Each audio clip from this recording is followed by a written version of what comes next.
विद्यार्थी मित्रों, आज આપણે ધોરણ 11 ગુજરાતી પાઠ 16 તપસ્વી સારસ્વત વ્યક્તિ ચરિત્ર જે એમના જીવન ચરિત્ર વિશેનો આજે અભ્યાસ કરવાનો છે. એ પહેલા જે તપસ્વી સારસ્વત કે જે ગુજરાતના નહીં, ભારતના નહીં પણ સમગ્ર વિશ્વના એક મહાન વ્યક્તિ કે જેમનું આખું નામ કેકા શાસ્ત્રી, કેશવરામ કાલિદાસ શાસ્ત્રી વિશે આજે આપણે એમના થોડા વ્યક્તિત્વના અંશો આખું ભણવા જઈએ તો કદાચ એક મહાગ્રંથ બને એવું એમનું જીવન, એમના કાર્યો, એમની પ્રણાલી અને એમના સંશોધનો, એના વિવેચકો, એના વિવેચનો, એના લલિત નિબંધો વિશે જો આપણે ભણવા જઈએ તો કદાચ એમ કહેવાય કે પુસ્તકો ભરાય એટલું એમનું જીવન ચરિત્ર હતું. પરંતુ આપણા લેખક ચંદ્રકાંત શેઠ કે જેમનો જન્મ 3/2/1938 થયો હતો, એ વ્યક્તિએ આ કેકા શાસ્ત્રી, કેશવરામ કાલિદાસ શાસ્ત્રી ના વિશે થોડી ઘણા અંશો આપણને એમણે એમના પાઠ દ્વારા, પુસ્તક દ્વારા આપણને આપવામાં આવ્યા છે. તો મિત્રો, સૌ પહેલા આપણે જોઈએ તો ચંદ્રકાંત ત્રિકમલાલ શેઠનો જન્મ ખેડા જિલ્લાના ઠાસરા ખાતે તારીખ 3/2/1938 ના રોજ થયો હતો. તેઓ કવિ, નાટ્યકાર, ચરિત્રકાર, વાર્તાકાર, હાસ્યકાર તેમજ લલિત નિબંધોના સર્જક ઉપરાંત તેમણે વિવેચક, અનુવાદક અને સંપાદક વગેરે ક્ષેત્રમાં નોંધપાત્ર કામગીરી આપી છે. ગુજરાતી ભાષાના અધ્યાપક તરીકે એમણે કામગીરી કરી અને નિવૃત્ત થઈને હાલ ગુજરાતી વિશ્વકોશના સંપાદન કાર્યમાં તેઓ કાર્ય કરે છે. આ એમનો પરિચય થયો. હવે એમનું સાહિત્ય સૃજન જોઈએ મિત્રો તો પવન રૂપેરી, ઉઘડતી દિવાલો, પડઘાની પેલે પાર, ગગન ખોખલી બારી, સંગે એક જરહરિયે, જર વાદળ ને વીજ, ગગન ધરા પર તડકા નીચે જેવા તેમના કાવ્ય સંગ્રહો છે. ચાંદલિયાની ગાડી, હું તો ચાલુ મારી જેમ અને ઘોડે ચડીને આવું છું, એ એમના બાળ સંગ્રહો છે. નાના બાળકો માટે એમણે બાળ કાવ્યોની પણ રચના કરી છે. નંદ સામવેદી, લલિત નિબંધોનો સંગ્રહ તેમજ ધૂળમાંથી પગલીઓ, શૈશવના સ્મરણોની રોચક કથાઓ એમણે પોતાના કાવ્ય સૃજન દ્વારા કરી છે. આવા મહાન કવિને મિત્રો ગુજરાતી સાહિત્યનો રણજીતરામ સુવર્ણચંદ્રક અને દિલ્હી અકાદમીનો એવોર્ડ પણ એમને મળેલો છે. આ એમનો જીવન પરિચય થયો મિત્રો. હવે આપણે આ એમણે જે વ્યક્તિ ચરિત્રનું નિર્માણ કર્યું છે તેવા મહાન વ્યક્તિત્વ ધરાવતા કેકા શાસ્ત્રી વિશે આજે આપણે એમના થોડા અંશોનો અભ્યાસ કરીશું, અને જેથી કરીને આપણને ખ્યાલ આવે કે આ કેકા શાસ્ત્રીનું વ્યક્તિત્વ કેવા પ્રકારનું હતું. તો મિત્રો જોઈએ તો એમનું શરૂઆતના શરીરનું વર્ણન કરવામાં આવ્યું છે. કહ્યું છે કે બેઠી ડળીનું હલકું હાડ, એકદમ બેઠી ડળી, 5 ફૂટ જેટલી એમની ઊંચાઈ હતી. પાતળું શરીર હતું, હાડ પણ એકદમ પાતળું. ઘઉંનો જે એમના શરીરનો રંગ, કલર આપણે કહીએ છીએ ને, ત્વચા ગૌવર્ણી હતી. ચપર આંખો પણ એવી ચપર, ચિત્તા જેવી ચપર આંખો, અને અણિયાળું નાક, લાંબુ અણીવાળું નાક.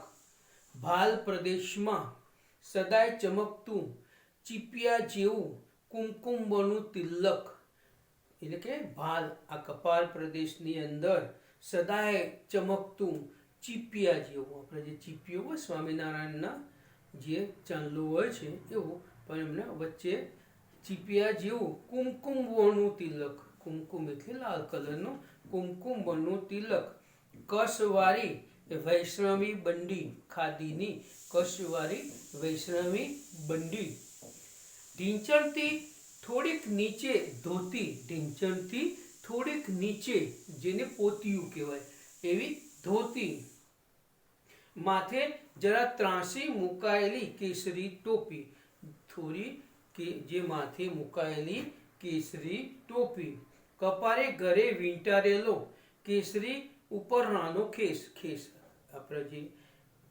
જે મૂક્યો હોય છે તે કેસરી ટોપી, કપારે ઘરે વીંટાળેલો કેસરી ઉપરનો ખેસ, અને પગમાં રબરની સ્લીપર કે ચંપલ પહેરી એક વૃદ્ધ કાયા, આખું વર્ણન કર્યું છે કે આવી વૃદ્ધ કાયા,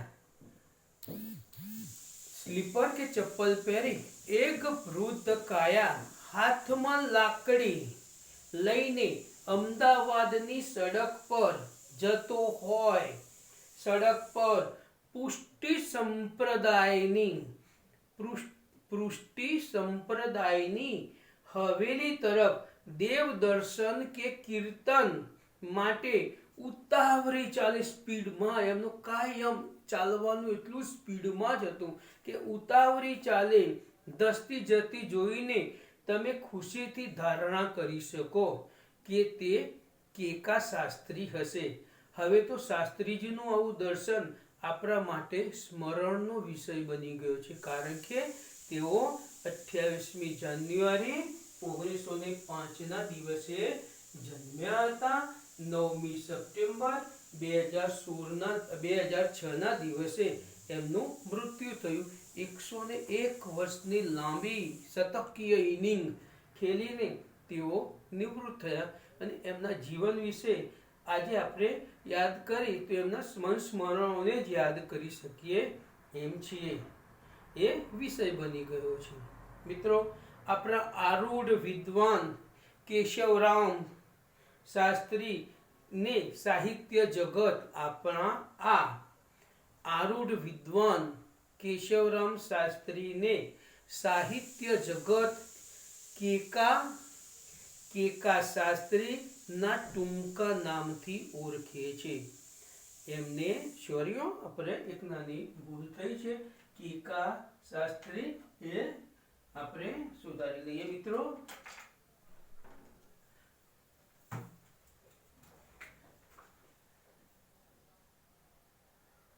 આખું નામ કાશીરામ.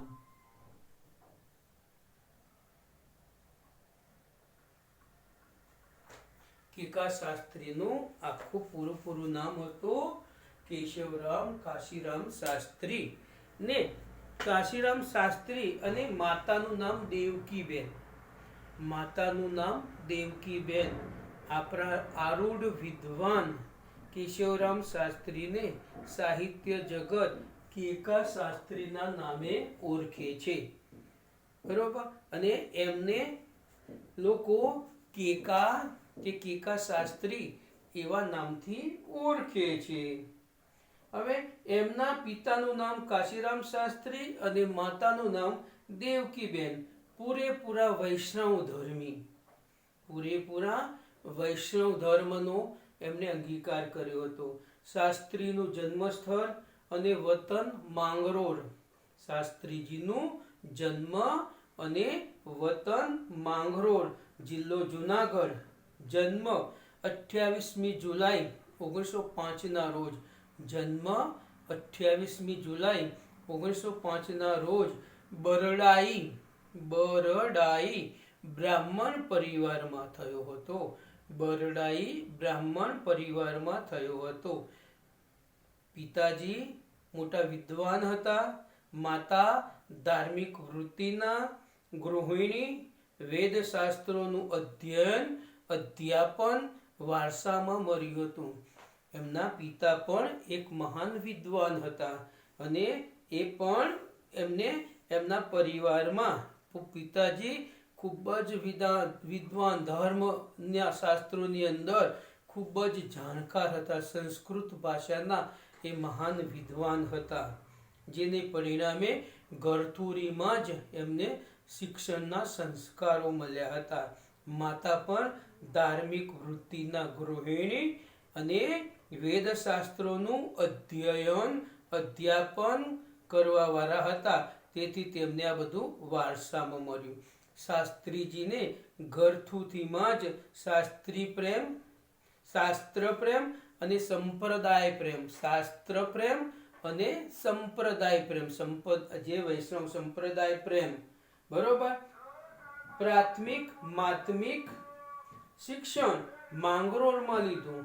શ્રી માંગરોળ વૈષ્ણવ સુબોધિની પાઠશાળામાં 11મા વર્ષથી તેમણે સંસ્કૃત વ્યાકરણ, સંસ્કૃત મહાકાવ્યો, ભાગવત આદિ પુરાણો અને 16 ગ્રંથોનો તલસ્પર્શી અભ્યાસ આરંભ્યો હતો. યુવાવસ્થામાં પ્રવેશતા જ શાસ્ત્રીજીના પૃષ્ટિ ભક્તિ અને પૃષ્ટિ જ્ઞાન સુદૃઢ થઈ ચૂક્યા હતા. 1936 થી 39ના ગાળામાં બેંગાલ સંસ્કૃત એસોસિએશનની 4 અને બૌદ્ધ પાલીની 2 પરીક્ષામાં તેઓ ઉત્તીર્ણ થઈ ચૂક્યા હતા. વિચારી લો, ખૂબ જ નાની 11મા વર્ષે તો તેમણે સંસ્કૃત વ્યાકરણનો અભ્યાસ, અત્યારે આપણે 25 વર્ષે પણ સંસ્કૃત વ્યાકરણનો અભ્યાસ કરી શકતા નથી.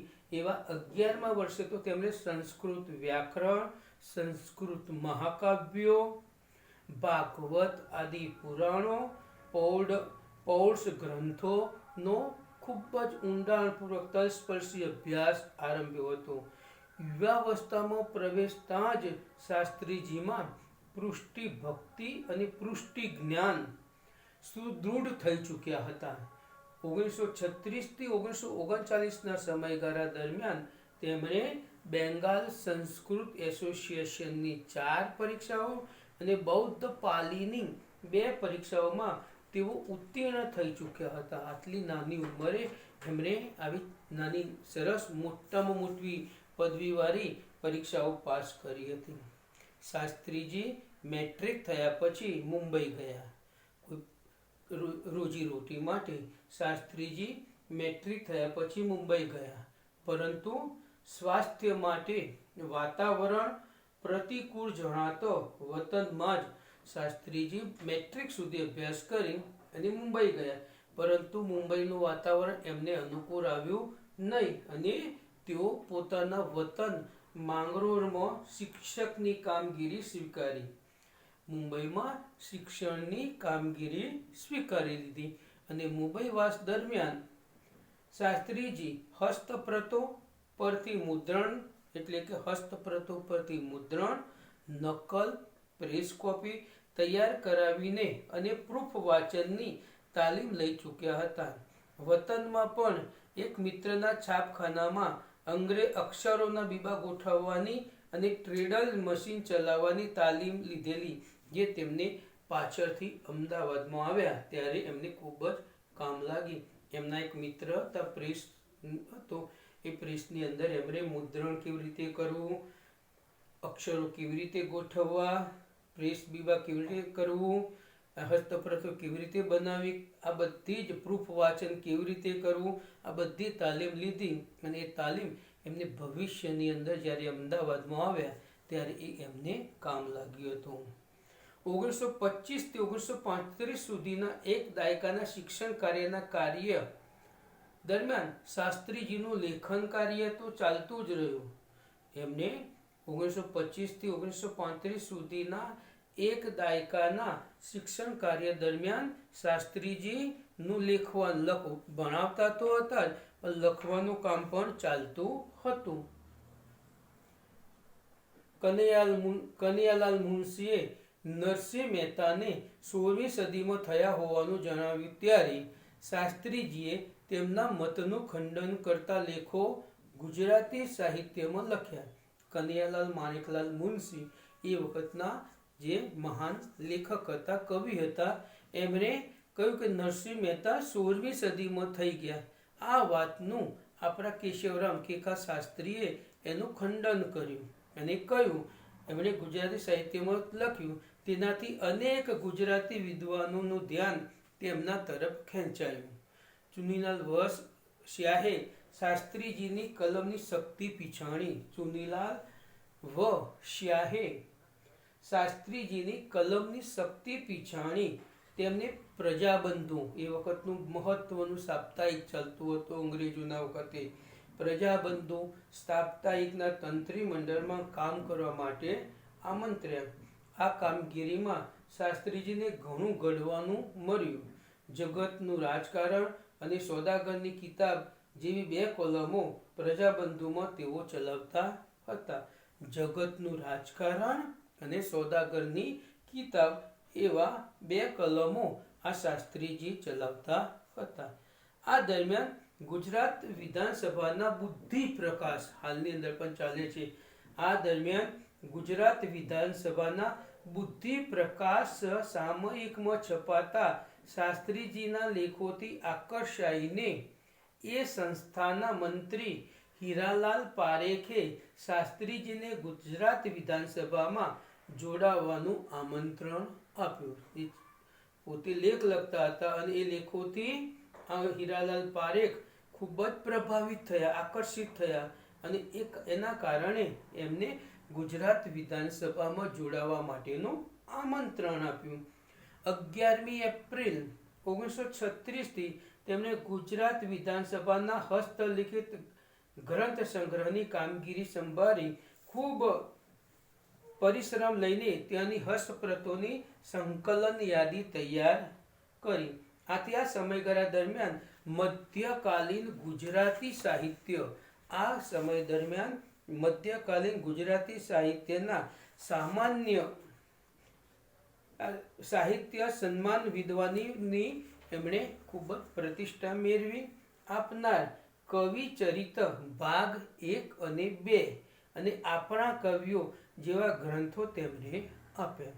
એ 1936 પછીના સમયગાળા દરમિયાન ખૂબ જ પરિશ્રમ કરીને તેની હસ્તપ્રતોને એકઠી કરી અને એની એક યાદી તૈયાર બનાવી અને આ સમય દરમિયાન મધ્યકાલીન ગુજરાતી સાહિત્યના સામાન્ય વિદ્વાનની પ્રતિષ્ઠા રરાવી આપનાર કવિચરિત ભાગ 1 અને 2 અને આપણા કવિઓ જેવા ગ્રંથો તેમણે આપ્યા. સંશોધનનું કાર્ય એ શાસ્ત્રીજીનું ખૂબ જ પ્રિય કાર્ય હતું.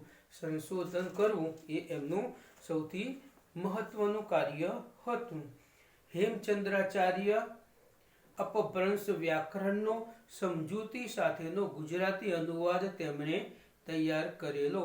શાસ્ત્રીજી એમણે જે એ વખતના જે વર્ષો જૂના હેમચંદ્રાચાર્ય થઈ ગયા, એમને અપભ્રંશ વ્યાકરણનો સમજૂતી સાથેનો ગુજરાતી અનુવાદ તેમણે તૈયાર કરેલો. શાસ્ત્રીજીએ ભાષા, વ્યાકરણ, કોશ, ઇતિહાસ, સંસ્કૃતિ તથા સાહિત્ય તેમજ પત્રકારત્વ જેવા ક્ષેત્રોમાં વિવિધ પ્રકારે વિપુલ પ્રમાણમાં કાર્ય કર્યું છે. સાહિત્ય ક્ષેત્રે પણ સંશોધન, સંપાદન, અનુવાદન, વિવેચન ઉપરાંત સર્જન ક્ષેત્રે કવિતા, નાટક, ચરિત્ર, પ્રવાસ આદિમાં પણ કેટલું નોંધપાત્ર પ્રદાન કર્યું છે. શાસ્ત્રીજીની સંશોધક તરીકેની પ્રતિભાની ગુજરાતના અનેક વિદ્વાનોએ નોંધ લીધી છે. એના વિકાસમાં ગુજરાત વિદ્યાસભા મહત્વનું નિમિત્ત બની રહેલી.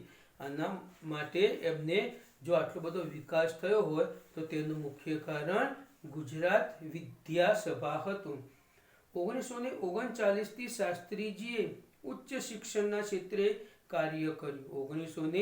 1939 થી શાસ્ત્રીજીએ ઉચ્ચ શિક્ષણના ક્ષેત્રે ખૂબ જ મહત્વનું કાર્ય કર્યું. પોતે તો ધોરણ 10 સુધી ભણેલા હતા, છતાં ગુજરાતી, સંસ્કૃત આદિ ભાષાઓ અને તેના સાહિત્ય પરનું અને ગુજરાતના ઇતિહાસ ને સંસ્કૃત પરનું તેમનું જ્ઞાન પ્રભુત્વ જોઈને ગુજરાત યુનિવર્સિટીએ તેમને અનુસ્નાતક કક્ષાએ પીએચડી કક્ષાએ અધ્યાપન કાર્ય કરવાની માન્યતા આપી. પોતે ભણેલા ઓછું હતા, પરંતુ એમની વિદ્વતા એટલી બધી હતી કે એને ધ્યાનમાં રાખીને ગુજરાત યુનિવર્સિટીએ તેમને અનુસ્નાતક, સીધું જ અનુસ્નાતક કક્ષાએ, પીએચડી કક્ષાએ અધ્યાપન કરવાની માન્યતા આપી. તેમના માર્ગદર્શન હેઠળ 16 વિદ્યાર્થીઓએ પીએચડી થયેલા. ગુજરાત યુનિવર્સિટી ઉપરાંત તેમની અધ્યાપક તરીકેની સેવાઓનો લાભ એસએનડીટી યુનિવર્સિટીને પણ મળ્યો હતો. એમનો લાભ એમણે બીજી એક યુનિવર્સિટીને પણ આપ્યો હતો. એસએનડીટી યુનિવર્સિટીને પણ મળ્યો હતો. એલડી ઇન્સ્ટિટ્યૂટ ઓફ ઇન્ડોલોજી જેવી સંસ્થાઓને તેમની સંશોધન સેવાનો લાભ મળ્યો હતો.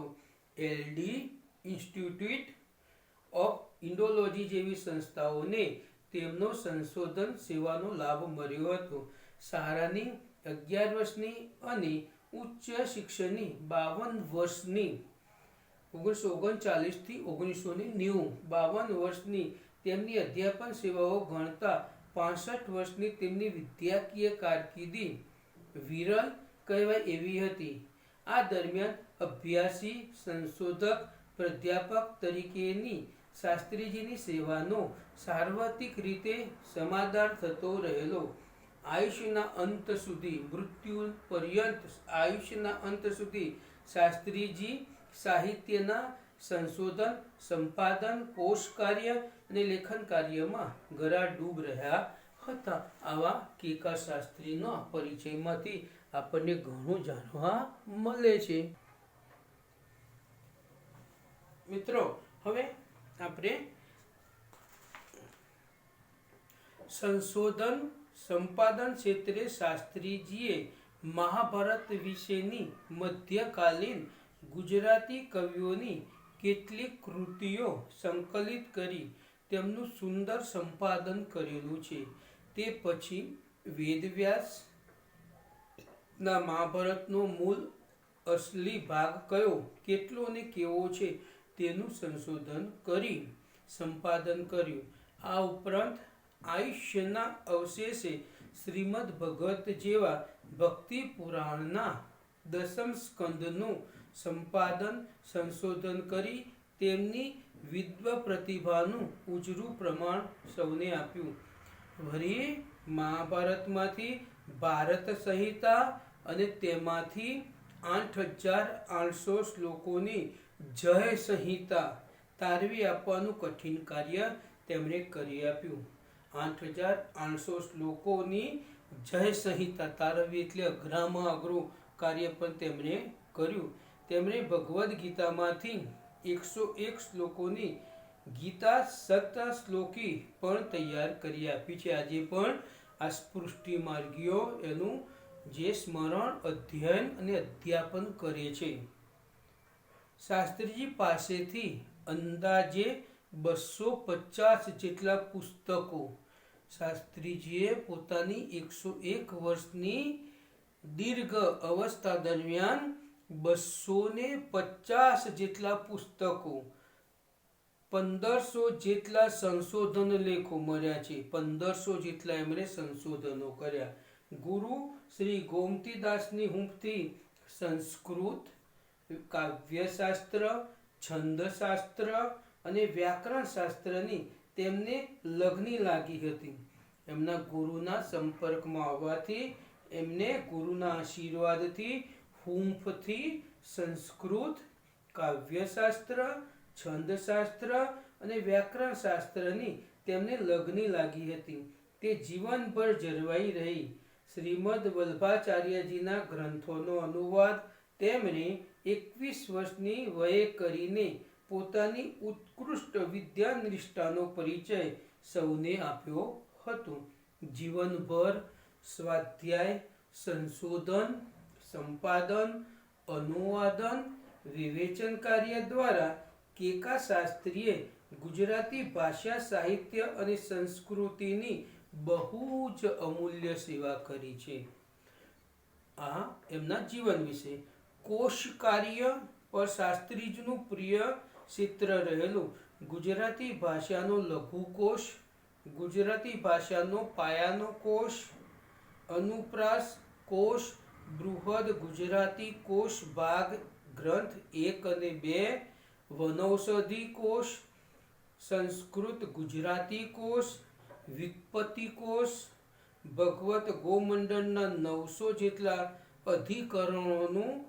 અધિકરણોનું વાંચન કરીને પ્રમાણિત કરવા આ બધા કાર્યો તેમના ઉદાહરણરૂપ છે. આટલા બધા મહાન કાર્યો એમણે કર્યા છે. આવા વિદ્વાનની પાછળ સન્માનો આવે તે સહજ છે, સ્વાભાવિક છે કે આટલું બધું મહાન કાર્ય કર્યું હોય તો એમને એ મહાન વિદ્વાન છે એટલે એમને સન્માન થાય એ તો ખૂબ જ સ્વાભાવિક છે. તેમની સારસ્વત સાધનાને અખિલ ભારતીય સંમેલને વિદ્યાવાચસ્પતિ નો ઉપાધિ આપી. ભારત સરકારે પદ્મશ્રી નો ખિતાબ આપી સન્માનેલા. તો ગુજરાત સાહિત્ય સભાએ રણજીતરામ સુવર્ણચંદ્રક 1952માં, સૌરાષ્ટ્ર યુનિવર્સિટીએ ડીલિટની પદવી આપીને પોંખેલા. તેમને એમના જીવનમાં 15 પદવીઓ, 10 એવોર્ડ અને 38 જેટલા માનપત્રો મળેલા. એમના જીવનમાં એમને 15 પદવીઓ, 10 એવોર્ડ અને 38 જેટલા માનપત્રો મળેલા. ગુજરાતી સાહિત્ય પરિષદનું પ્રમુખ પદ તેમણે શોભાવ્યું હતું. ભાષા ભાસ્કર, ધર્મ ભાસ્કર, ભારત માર્તંડ્ય, ગુજર રત્ન, મહામહિમોપાધ્યાય જેવા અનેક ગૌરવ બિરુદો તેમને આપવામાં આવ્યા હતા. એમને આ સિવાય ગુજરાતી સાહિત્ય પરિષદનું પ્રમુખ પદ પણ આપવામાં આવ્યું હતું.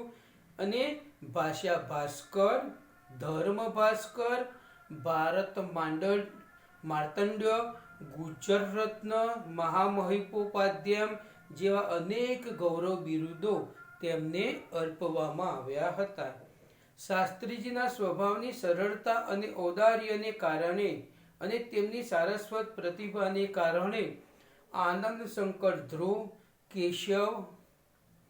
કેશવ હર્ષદ ધ્રુવ, કૃષ્ણલાલ ઝવેરી, નરસિંહરાવ દિવેટિયા, કનૈયાલાલ માણેકલાલ મુનશી, બળવંતરાય ઠાકોર થી માંડીને રામનારાયણ વિશ્વનાથ પાઠક, રસિકલાલ છોટાલાલ પરીખ, ચુનીલાલ વ શાહ, હીરાલાલ પારેખ સુધીના અનેક સર્જક વિદ્વાનોનો પ્રેમ અને સહકાર તેમને મળ્યા હતા. શાસ્ત્રીજી અજાત શત્રુ હતા, કારણ કે એમને 101 વર્ષની જે લાંબી ઇનિંગમાં કોઈને પણ દુશ્મનો બનાવ્યા હતા નહીં. બધા સહેલાઈથી એમની સાથે હરીમરી શકતા હતા, એટલે તેઓ અજાત શત્રુ હતા. સૌને એમની સારસ્વત સેવાનો સદભાવપૂર્વક સત્કાર કરેલો. ભાષા સાહિત્યના ગૌરવરૂપ શાસ્ત્રીજી ખૂબ વિનયશીલ હતા. ગુજરાતી ભાષા સાહિત્યના ગૌરવરૂપ શાસ્ત્રીજી ખૂબ વિનયશીલ હતા અને એમણે એમના જીવનમાં એક નિયમ અપનાવેલો, કમખા. એમણે એક નિયમ અપનાવ્યો હતો. કયો? ગમખા. એ એમનો જીવન સિદ્ધાંત હતો. સૂર્યોદય પહેલા ઉઠી જવું, નિત્યક્રમથી પરવારી તેઓ ધર્મ ધ્યાન અને સરસ્વતી સેવામાં પોતાનો બધો સમય વિતાવતા. મિતભાષી. શાસ્ત્રીજી આરામ પણ વધુ કામ કરવા માટે જ લેતા હતા. આરામ પણ એ પોતાના કામ કરવા માટે એ લેતા હતા. શાસ્ત્રીજીનું જીવન સરળતા અને સાદાઈનું ઉત્તમ દ્રષ્ટાંત પૂરું પાડે છે. સતત કાર્યરત શાસ્ત્રીજીનું શરીર, તે મન હંમેશા હરવા ફૂલ રહેતા હતા. શાસ્ત્રીજીનું જીવન ખૂબ જ સરળ હતું. સાદગીપૂર્ણ જીવન જીવતા હતા. સાદું જીવન જીવતા હતા. સતત કાર્યમાં રહેતા હતા. શાસ્ત્રીજીનું શરીર એ માટે ટેવાઈ ગયું હતું અને તેના કારણથી હરવા ફૂલ રહેતા હતા. ઓછામાં ઓછો પરિગ્રહ મેળવવું, ઓછામાં ઓછો પરિગ્રહ અને વધુમાં વધુ વિદ્યા સંગ્રહ, વિદ્યાનો જેટલો સંગ્રહ થાય, જ્યાંથી જેટલું મળે એટલું લઈ લેવું, એ એમનો આદર્શ હતો. ટપાલમાં આવેલ પરબીડિયા ઉપરની ટિકિટમાં સિક્કો ન વાગ્યો હોય તો પણ શાસ્ત્રીજી એ ટિકિટને રદ કરવાની કાળજી લેતા. એમને અનેક પત્રો લખાતા અને પત્રના પરબીડિયા પર કદાચ કોઈ ટપાલીના ભૂલથી સિક્કો ન વાગ્યો હોય અને ટિકિટ સિક્કા વગરની હોય તો એનો ઉપયોગ કરતા હતા નહીં, પણ એ ટિકિટ એ રદ કરી દેતા હતા. દ્રઢ આસન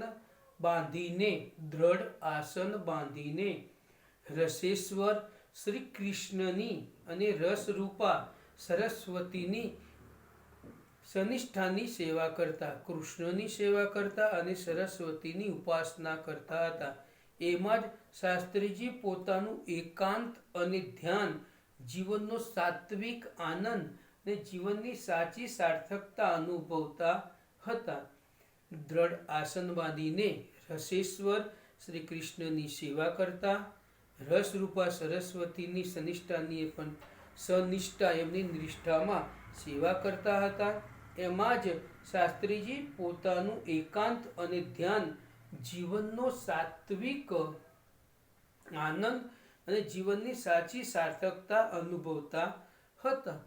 સારસ્વત યજ્ઞમાં હર કોઈને સહાય અને માર્ગદર્શન થવું, તેને તેઓ પોતાનો સ્વધર્મ, પોતાનું કર્તવ્ય લેખતા હતા. એટલે કે બીજા વ્યક્તિને સહાય થવું અને માર્ગદર્શન આપવું, એ તેઓ પોતાના સ્વધર્મ અને પોતાનું કર્તવ્ય માનતા હતા. મિત્રો, આવા મહાન, આવા શીલ અને તપના સનિષ્ઠ ઉપાસક શાસ્ત્રીજીનું 9મી સપ્ટેમ્બર 2006ના રોજ અમદાવાદમાં ટૂંકી માંદગી પછી અવસાન થયું. તેમનું અવસાન 9મી સપ્ટેમ્બર 2006ના રોજ અમદાવાદમાં ટૂંકી માંદગી પછી એમનું અવસાન થયું. સારસ્વત સેવાના સાચા ભેખધારી ગુજરાતના વૈષ્ણવ વિદ્વાનને તો વંદન જ હોય, એટલે કે એમને નમસ્કાર જ હોય.